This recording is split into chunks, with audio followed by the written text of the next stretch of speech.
So the title of our Thanksgiving homily today, You Turn My Mourning into Dancing, the Habitude of Gratitude. You know what the habitude of gratitude is? Let me read to you a first-person account from a gentleman named Scott McCauley. Here it is. When I was 24, my folks decided to get divorced. I was taught that to be a good son, I needed to be supportive and loving to each parent and to my siblings, but nobody was talking to anybody. If you were nice to one parent, the other one would get mad at you. And so when October came, I thought, what's going to happen at Thanksgiving? And I just did not like the thought of being home alone or anywhere alone on Thanksgiving. Thanksgiving is not about gifts or fireworks or hoopla. It's a meal around a table where you give thanks for the blessings you have, and you really can't do that by yourself and have much fun. So I decided to put an ad in the local paper. If people thought they would find themselves alone, they could give me a call and I would make a Thanksgiving dinner. That first year, a few people came and they had a good time. I was nervous about making a mess out of the food and disappointing the people, but the food was okay and I didn't burn anything. I've held the dinner every year since 1985. Last Thanksgiving, 84 people showed up. Sometimes they're new to town, sometimes they're recently divorced or widowed. I've had people who were new to the country and didn't speak any English, but they enjoyed my Thanksgiving dinner. I've had poor people, people who come from AA, old people, also not counted within that number. I always feed the police. The firefighters and EMTs are in buildings with kitchens and can have their own Thanksgiving dinner among themselves, but the police officers are in their cars driving around town on call. 2 years ago, a woman with Parkinson's disease came, and she was not good on her feet. She had been in a nursing home for 7 years and had never been out. Somebody told her about the dinner, and she hired an ambulance to bring her at $200 plus mileage. She had a great time, and she cried when the ambulance returned to get her. She didn't want to go home. Most of the people who come don't know who I am. They know there's some skinny guy in the kitchen, but they don't know my name. I think the theme of my life and everything I do could be summed up with the name of an old hymn called Brighten the Corner Where You Are. I hope my leg...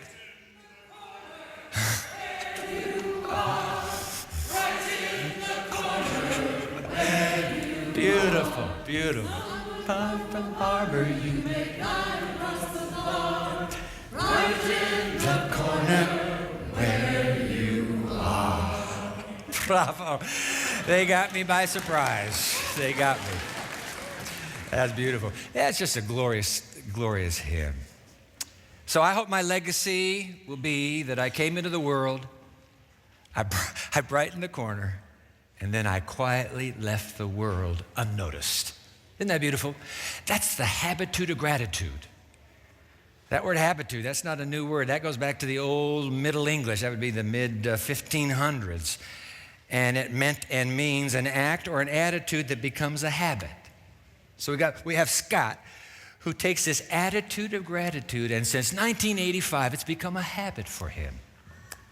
The question is it a habit for you? Is it a habit for me? Let's make it one. Let's go. Come on. Blow the dust off of that ancient chapter in your Bible, Jeremiah 31. When was the last time you've even been to Jeremiah, let alone Jeremiah 31? But let's go. Let's go. The habitude of gratitude. See if you can spot it right here. Jeremiah 31. All right? Pick it up in verse 3. And the Lord appeared to us in the past, saying, I have loved you with an everlasting love. I have drawn you with unfailing kindness. Ooh, I love that. That's the language of the cross. It's beautiful. I've loved you forever. Verse 4, I will build you up again, and you, virgin Israel, will be rebuilt. Again, you will take up your timbrels and go out to dance with the joyful. Do you know what a timbrel is? A timbrel, this is my surprise to you. A timbrel is this. This is what? This is a tambourine. In fact, I love the way the New Revised Standard renders this line. Let's put it on the screen. You shall take your tambourines and go forth in the dance of the merrymakers. And by the way, you can't play the tambourine when you're sad. Oh, I'm so sad. Are you kidding? When Miriam and the women on the other side of the Red Sea, when they break out into song, what did they pull out? They started dancing. Oops. And that's just what we read. The dance of the merrymakers. Now, it's not over. Go to verse 13. Then young women will dance and be glad. Young men and old as well, the NRSV says, shall be merrymakers. And here it comes again, I will turn their mourning into gladness. But does that sound familiar? We were just in Psalm 30 last week. It's almost a verbatim. I will turn their mourning into gladness, and I will give them comfort and joy instead of sorrow. You turn my mourning into dancing again. You lifted my sorrow. I guess I'm the only one that knows that one. All right. Anyway. Could it be, though, that our problem is we've learned the wrong song? We're singing the wrong song. You say, what are you talking about, Dwight? Okay. Ever heard of a group called the 21 Pilots? Yeah. If you're young, you have. They released a song back in 2015. That year, it climbed up to number 2 in Billboard's Top 100. All right? That song is titled Stressed Out. It is a YouTube video. I'm not going to tell you if I've watched it. It is a YouTube music video hit that has now accumulated 1.134 billion views. Apparently, people around the world are identifying with their words. It's a story of two brothers who grow up. They're in their 20s, but they wish they were kids again.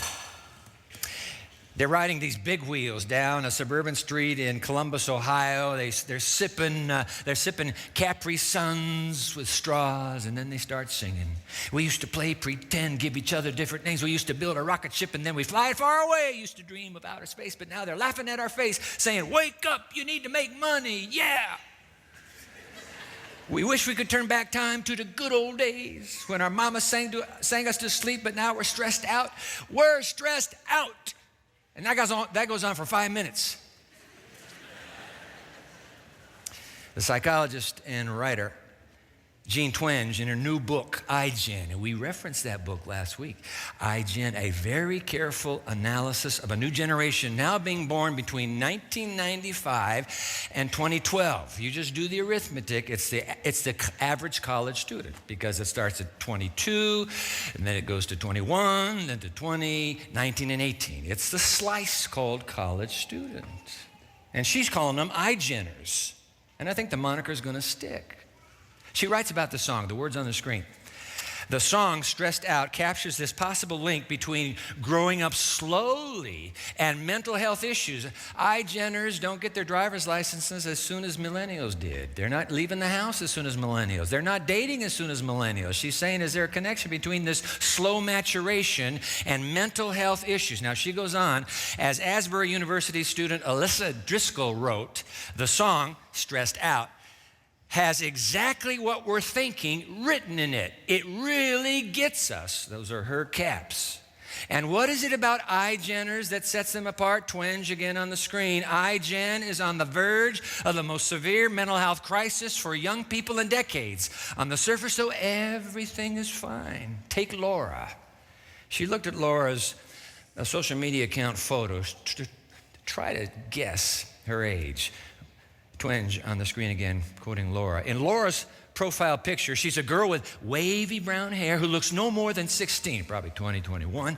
Her site is titled A Depressed Person Life. Her pain is starkly evident in her posts, which include, here's one post, that's how depression hits. You wake up one morning afraid that you're gonna live. Here's another one. I don't know why I'm so stupid. I don't know why I'm so sad. And here comes the third one. They all look so expletive happy to me. Why couldn't I look like that? Twenge goes on, the web page's title appeared as one apt word, broken. Wish we could turn back time to the good old days, but of course none of us can. Not iGeners, not millennials, not Gen Xers, not boomers, not senior citizens. Nobody can turn time back. We're stressed out, as the 21 Pilots sang. We're broken, as Laura recorded in her webpage. So here's the question. What's the antidote for this generational darkness that seems to hold us? I got to read those words again. I have loved you. I have loved you with an everlasting love. I've loved you forever. I have drawn you with unfailing kindness. I'll build you up again, you virgin Israel. You'll be rebuilt. Again, you will take up your tambourines and go forth in the dance of the merrymakers. The young women will dance and be glad. The young men and old as well shall be merry. For I will turn your mourning into gladness. I will give you comfort and joy instead of sorrow. Wow. A friend of mine gave me a book a few weeks ago. I read it. One line. There was only one line that I've memorized, and I have to share this line with you. The book is written by the well-known author and pastor and theologian Gregory Boyd up in Minneapolis. Title of the book, Present Perfect, Finding God in the Now. There's a fascinating premise that he develops, kind of like a philosopher just kind of develops this all the way through the book. And here's the premise. I need you to get it. The premise is this. Now is the only moment of reality you possess. Just now. The past is gone, right? The past is gone. The future's not here. You only have now. This is the only moment God has to interface with you and connect. He only has this moment, right now.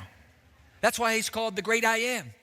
He's not the great I was. He's not the great I will be. He's the great I am. I'm in this moment with you. I love you right now. I love you with an everlasting love, a forever kind of love. I am drawing you forever. I'm drawing you with unfailing kindness to me. This is the moment, the only moment you and I have. I just want to connect with you right now. I want to hear you talk, and I'll listen. And then I want you to hear me talk, and you listen. I don't care where you are. I don't care when it is. It doesn't matter to me who you may be. I need this moment. This is the only moment we have together. Look.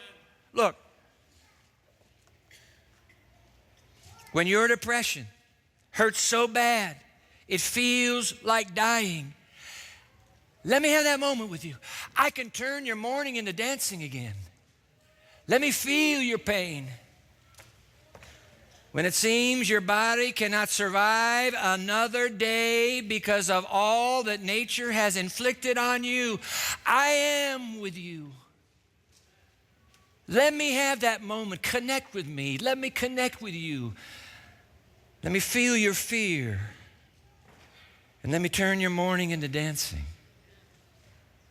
And then to help us understand that we can connect with God in this, the only moment we have, which is right now. Gregory Boyd writes a line, and this is the only line I remember from the book. And the line has been so profound for me. I've been saying it again and again and again, and look, they've already put it on the screen for us. That's the line right there. My life is Christ. Nothing else really matters. I have one moment to live, and it's right now. You say, Dwight, I can't, how could I live this moment right now, and God is talking to me? I don't know, but it works. He's talking to me right now. While I'm talking to you, I have to just keep talking. I can't stop to think of what he's saying. He's just saying, Dwight, I'm here. I'm here, boy. I'm with you. You're with me. You may be driving down the road. He's talking to you. You may be taking a final exam. He's talking to you. He won't be giving you the answers, but he's talking to you. You may be in the middle of performing surgery. He's talking to you. That's the only moment, Doc. That's the only moment you and I have. That's it. Now, let me have this moment with you. My life is Christ. Oh, I love that. Nothing else really matters.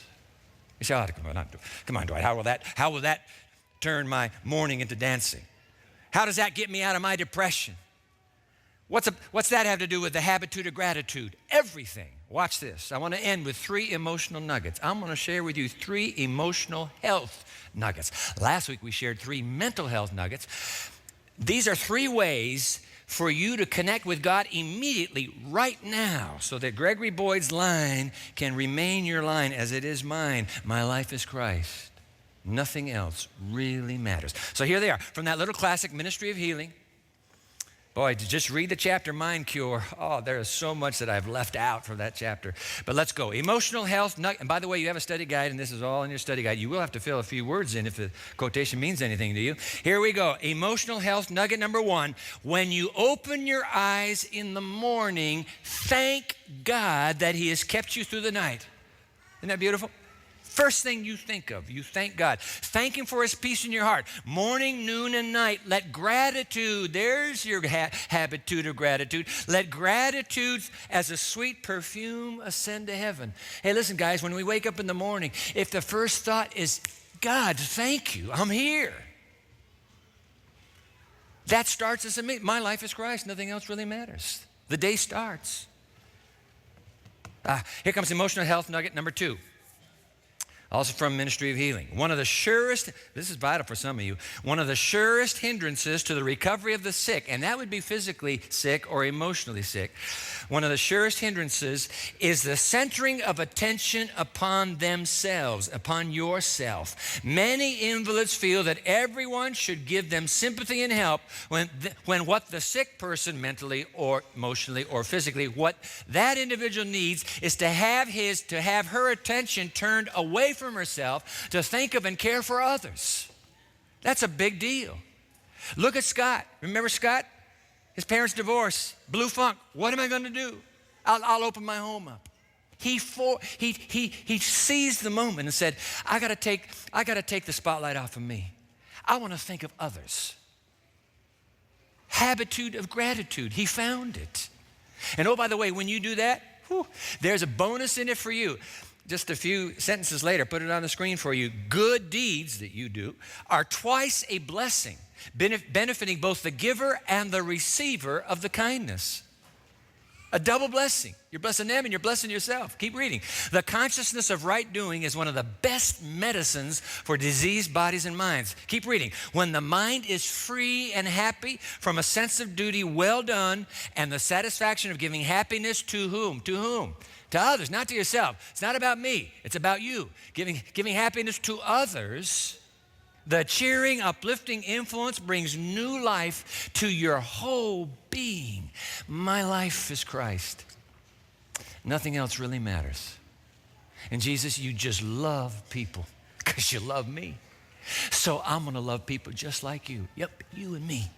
We'll just move through this space, this campus, this community, this world. We'll just move through looking for people to love, and I'll love them for you. Wow. You know what you got to do, don't you? Well, you're going to need emotional health nugget number 3.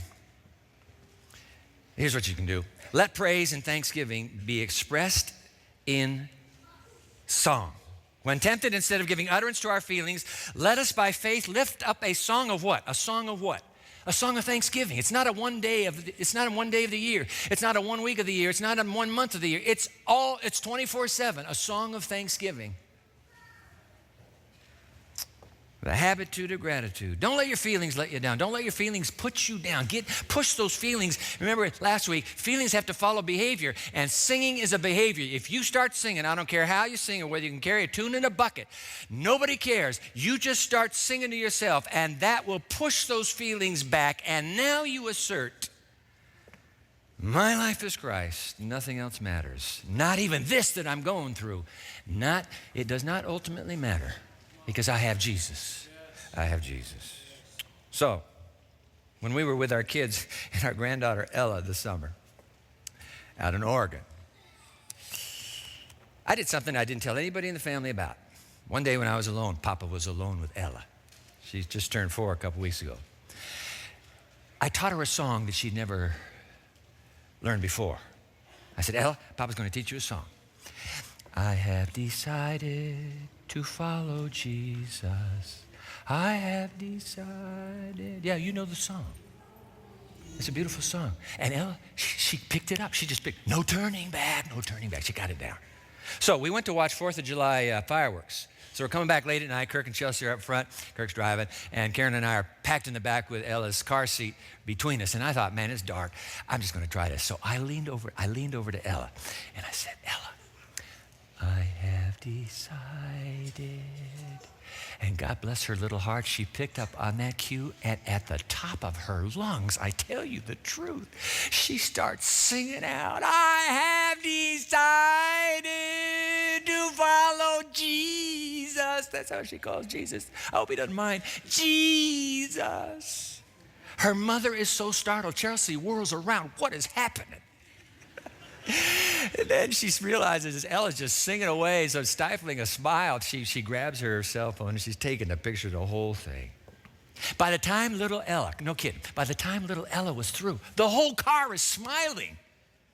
I have decided to follow Jesus. No turning back, no turning back. You know what? I have a feeling that's the way it is with our Father in heaven. When you and I, in spite of the depression we are mourning our way through, in spite of the joy we are dancing our way through, when you and I throw back our little shoulders, raise our little heads to him, and in our little voices we sing out the praise of Jesus, I have a feeling the Father's face just beams in a smile. You can't hear that kind of singing and not everybody in the car be smiling.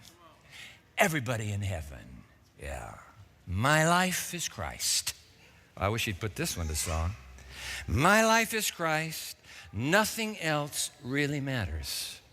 Ladies and gentlemen, put that to song, just your own little song. And it will be this new habitude of gratitude. It will make all the difference in this frenetic holiday season that begins right now. My life is Christ. Nothing else really matters. Amen. Amen. We've been really blessed by the financial support that comes from our viewers, and we've made a conscious decision not to continually appeal to you for that support. Fact is, as everyone in the industry will tell you, we're needing to make constant upgrades to our technology. So if God has blessed you, and you'd like to further the work of this ministry, we invite you to partner with us. Not a single penny of your donation will go to me. Every bit of your gift goes to the mission of blessing your community and our world. You can donate on our website, newperceptions.tv, or call the number, you know the number, 877 His Will. Again, that number is 877, the two words, His Will. And may the God who has blessed you continue to pour into your life the gifts of His joy and His hope. Thank you. And I'm looking forward to seeing you right here again next time.